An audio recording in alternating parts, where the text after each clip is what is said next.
Hey folks, welcome back to Only the Best Fantasy Novels. My name is Robin, and today I want to talk about the Dungeon Anarchist Cookbook by Matt Dinniman, the third book in the Dungeon Crawler Carol series. Um, so with this book, it's very much a turning point in the series. Well, at least it felt so like that. It felt like that to me, in that we begin to see very definitively the direction that Matt Dinniman is going to ultimately take the broader arc of this entire story in. So, like that, and it's a very exciting direction. It's things are going to get really hot moving forward. But what is this specific book about? So in this book, the fourth floor is open, and this is where things get real. Like the training wheels are off. The dangers are way more than before. Like it really hits an all new high. The As for the structure of the dungeon itself, all the subways of the world have been meshed into this really crazy monstrosity, and it's just been crap loaded with a whole bunch of different monsters. And the crawlers are also on the loose, and our dynamic duo has to make their way through it to find the portal to the next stage as usual. So that's a general idea, but this book has quite a bit more than that going on. So, what do I mean when I say it's a pivoting point? It reads like a pivoting point because to this point, Carl has largely been just like almost like a stereotypical action hero. Like he's just going through the quest, he's just doing his thing, trying to survive, that kind of thing. He has been forming some bonds and some friendship here and there, and he has like gathered a group of allies to himself essentially.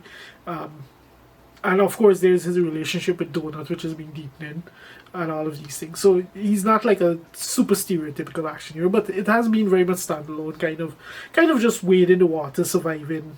But this is the book where we begin to see like the not just the direction that Matt Dinniman is going to take the series in, but this is also the one where we begin to see what exactly is Carl's long-term plan.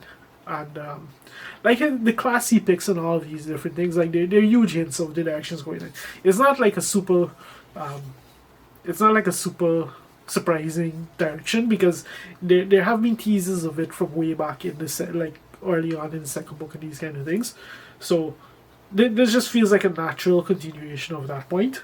Um, so there's that.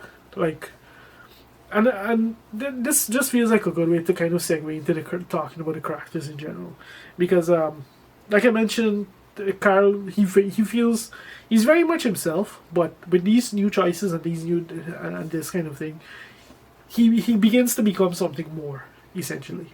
And then of course we have Donut, who's the real star of this show. She has a character arc in here that it both works for me and it doesn't work. On one hand, it works because she's super intelligent, and her going through something like this, it makes sense. But at the same time, at heart, her personality, like she's very much a cat, and I can't really wrap my having been a cat owner, I can't really wrap my mind around the possibility of a cat being able to undergo the kind of personality change or personal or the introspection that happens here, that kind of thing. Like I can't really wrap my mind around a cat being able to being having the type of personality that would let them do it. Then is the way to put it. And then of course we have a particular side character who like this book we get a pretty definitive answer to what direction that particular story is going to take. And it's one that is very interesting to see because given everything that like I've seen spoken about this series online and so like no one has particularly mentioned this particular side character, so it was a surprise to me. Like I you'll read and find out when you get to it. But yeah, anyway, so there's that. As to how the book itself played out, there's a few things about it I liked and a few things I didn't like. Like it's everything like the previous books. Like it's zany, it's wild, it ram-packed with hilarious moments. At the same time, it feels like it feels a bit darker because of the choices that Carl's confronted with here. Like the books have been getting progressively darker as Carl has been forced to make harsher and harsher choices because that is the nature of the dungeon. Like it will, as the levels get harder, more and more will be done to break the crawlers, and we very much see that in the way that it progresses. that aside, like, with the way that this particular dungeon is laid out and all of that, like, it's clear Matt Dinniman had a very distinct a very distinct design when he sat down to like maybe design this or plot it out or whatever. But as a very visual reader, I just could not wrap my mind around what he was trying to communicate to me. So I don't know if that's a failing on my part or a failing on his part.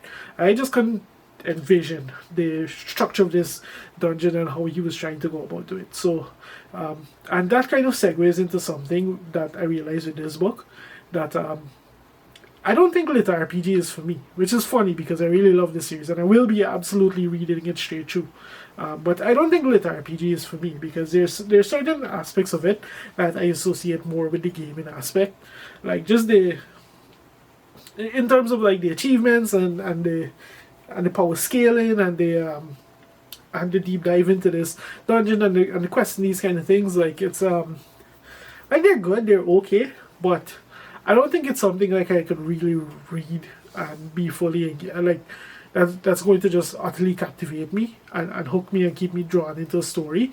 Like, the more I think on my experience with these 3 books to date, the one thing that has kept me hooked, kept me engaged, kept me just absolutely drilled in on this story has absolutely been the characters and their dynamics. Like, that's the heart and soul of this series. That's what makes it tick more than anything else. I don't think lit RPG as itself is quite going to work for me. It's more like, I'm here for the characters, and they are going through like, this particular relationship is a very special relationship that we get into to kind of participate in by nature of reading it, and I think that's the biggest draw of these books for me at this point. So yeah, there's that. Overall, I think that's pretty much all I have to say about this book, to be honest. Like, it's another installment. The second book felt like a bit of a dip for me. This one, things very much picked up back. Like, there's a lot that happened here I didn't quite expect to happen so soon, given some of the build-up and some of the things that were kind of being plotted towards, essentially. So, like, that was cool to see. But overall, another really fun installment in the series. Action-packed, high-octane. All the usual adjectives I used to describe this series in the last 2 books, they very much apply here and more. And of course, there's the laughs. Like, the humor in these books is just absolutely impeccable. What else can I say? But yeah, I think that's pretty much all I have to say about the Dungeon Anarchist Cookbook. If you've read this book, feel free to drop a comment to let me know what your thoughts are on Dungeon Crawler Car, lit RPG in general, or just whatever, I guess. If you've made it this far into the video, thank you very much for watching, and I'll see you next time.